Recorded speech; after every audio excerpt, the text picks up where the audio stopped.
Hi, everybody. Old guy here. And all this time, I've never actually read Thackeray. I know who he is, his place in the Pantheon, and Barry Lyndon, know all about that. Great movie.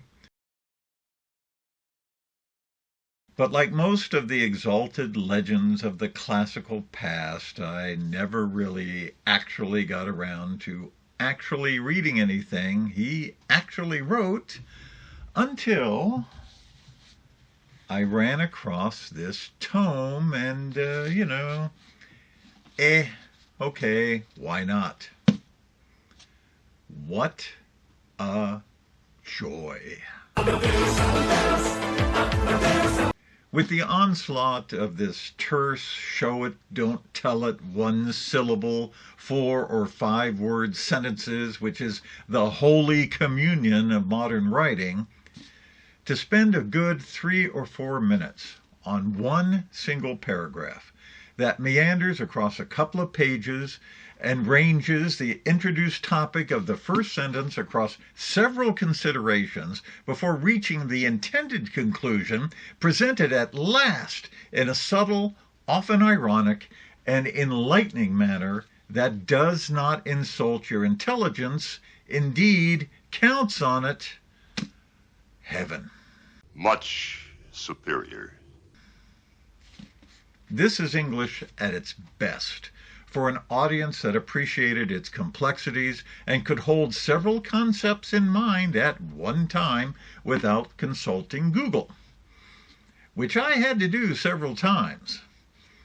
I learned more about the War of the Spanish Succession, the Glorious Revolution, the Stuarts, Queen Anne, and the prickliness of your average 18th century minor aristocrat than I had ever known before. Are you saying I don't know the difference between the War of bloody Spanish Succession and the 30 bloody Years' War?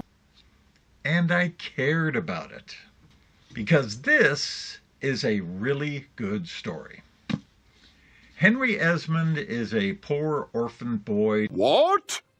Please, sir, I want some more. Taken in by a Huguenot family taking refuge in London when Thomas Esmond, the Viscount of Castlewood, takes him home. Now, why would he do that? Well, the rumors immediately begin flying that Henry is the good, but quite randy, Viscount's illegitimate son. It's all about sex, sex. Yeah. Underscored by Henry reduced to a household servant status that waits on the Viscount and his wife.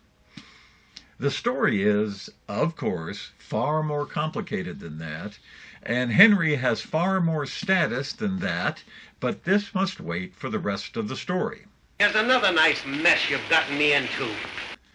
The Viscount is on the wrong side of the whole Catholic-Protestant secession thing and is killed at the Battle of the Boyne, and his wife flees, and soldiers occupy Castlewood, and Henry falls in with them. Let's not bicker and argue about who killed who. Including the future editor of The Spectator, Richard Steele. There's a lot of famous and infamous 18th century figures popping in and out of Henry's life, like Joseph Addison, who wrote a play called Cato, which is to later have such an influence on the American founders that some of its phrases can be found in such things as Paine's Common Sense and Jefferson's writings. Who knew? Oh, you English are so superior, aren't you? Castlewood is given to a Protestant relative, Francis Esmond, who becomes the new Viscount, but who recognizes Henry as a true relative and brings him to the dinner table and with him and his wife, the glorious and wonderful Lady Castlewood. And their far more wonderful but far less than glorious daughter, Beatrice, who is the scorpion in Henry's shoe. That's all later, though. Henry is so grateful that he dedicates his life to serving the Castlewoods with all his considerable fiber and ability.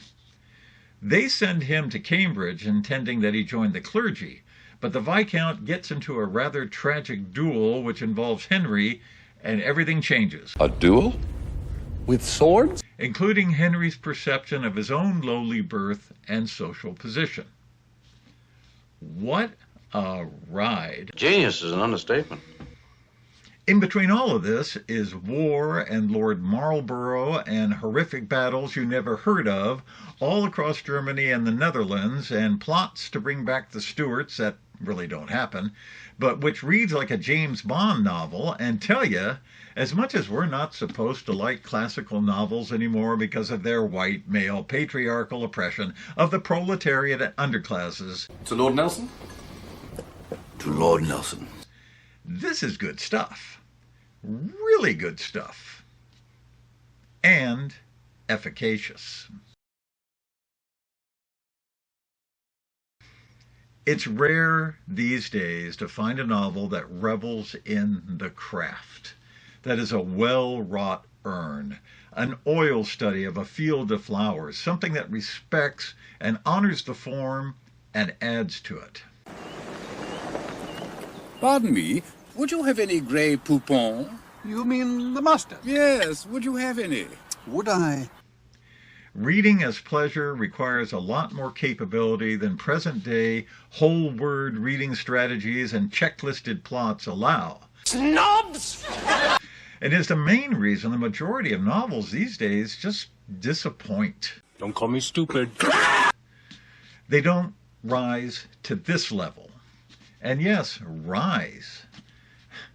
It's the Mona Lisa as opposed to performance art. You have to convince yourself it's art, or simply look at the painting. The science of deduction. William Makepeace Thackeray was a contemporary of Dickens and was considered the second best man of letters of the time, and is remembered these days mostly for just one novel, Vanity Fair. While Dickens, well... Ah, Dickens. But Thackeray has quite the catalog, including the sequel to this novel called The Virginians, which is the story of Henry Esmond's grandchildren. I am looking forward to it.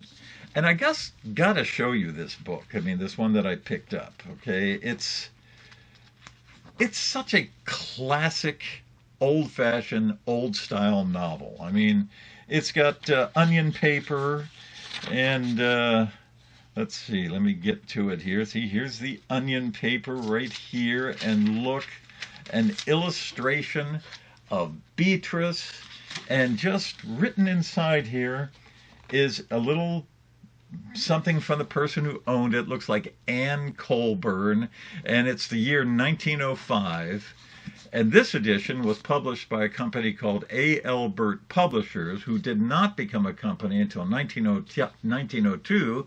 So this particular book was printed sometime between 1902 and 1905. You're kidding. Dang, this thing is older than me, but not by much. Grandpa's the name. Right here. See you later.